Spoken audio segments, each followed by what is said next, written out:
বন্ধুগণ, ভিডিওটা শুধুমাত্র আনন্দ দেওয়ার জন্য তৈরি, কাউকে অসম্মান করার জন্য নয়। তাই অন্য কিছু না ভেবে ভিডিও দেখে মজা নাও।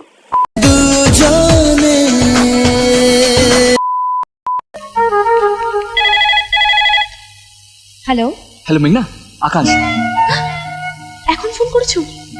কিভাবে কথা বলবো? বাড়িতে সবাই আছে তো? আচ্ছা একটা কথা বলো তো, তুমি আমার না দেখে থাকতে পারছো? না, পারছি না।